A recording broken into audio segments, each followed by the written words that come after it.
Okay, this is kind of just like a small series where I'm talking about the lenses that I have, and I'm going to go through a couple things. There's a 16 to 80 that Fuji made, and I got this lens just because I wanted to see what it was like. I really don't need it because I had this Sigma 18 to 50, I think it is, or 18 to 55, which I'll talk about down the road. But there's an f4 to f22 Fuji 16 to 18. Now, in one of my videos, I talked about the 16 millimeter prime, and I always say it in each video. You only need 2 to 3 lenses. Now, I'm going to be honest with you. If you're doing studio shoots only, and maybe some outdoor shoots where there's plenty of sun, like early in the morning, in the evening, afternoon, you don't need any other lenses other than this 16 to 80 f4. You don't need anything else.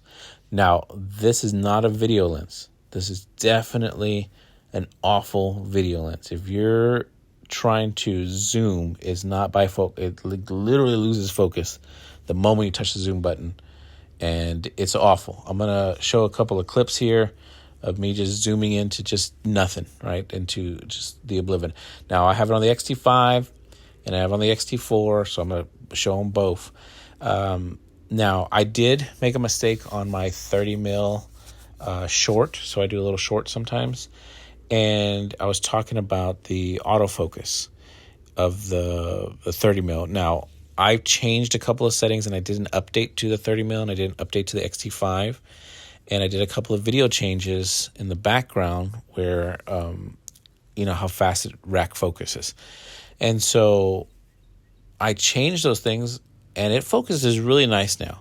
With the updates to the X-T5 and the update to the changes that I did on the camera, everything's really cool. Now, on this one, the 16 to 80, if I zoom in, focus is awful, right? It's doing whatever it's doing. It's trying to find it. You can kind of see in some of these videos. Now, if you have it at 80 mil and you're trying to focus on something close and something far, it's pretty quick. It's pretty snappy. But like I said, I slow down the way it is, so it doesn't focus super, super fast for what I'm doing for video. But this is a very good lens for plenty of light outside. You have, because I do wedding photography and studio work. If you have a wedding that's outside, and I'm going to show a couple of pictures of this, and there's not a lot of fast-paced movement, like it's just kind of stationary, this lens works great. But if there's a lot of fast movement where like the couple's coming down the aisle and you're trying to zoom in and out and try to take pictures, no, this is not the lens for that. I would definitely say the 18 to 50 would be your best bet, and the 50 to 140 would probably be your next best bet. Those have really, really fast focusing motors, so then you can get the subject as they're walking towards you. Now, those are specific scenarios, but if you're just doing it in a studio and somebody's moving and you have a specific, let's just say you zoom in all the way up to 35 or 50, let's just say 50. You zoom into 50 and you're there at 50 and you're taking pictures of the model, it's going to zoom, it's going to focus on them, it's going to stay pretty sharp. There's no big issue with this lens as far as finding the subject and taking pictures. Now, I'm going to show a couple of images where I use this in studio. Now, I do boudoir on the side, so some of these images are boudoir shoots, but they're completely covered. So hopefully YouTube doesn't block this. I have no idea. It's in the future. But in a studio, this is the perfect lens for a studio shoot. This is a perfect lens for a wedding, in the afternoon outside, but this is not a good lens for low light. This is not a good lens for dance. This is not a good lens for in the evening. It struggles, it hunts, even with the autofocus change on the X-T5 for photo or video.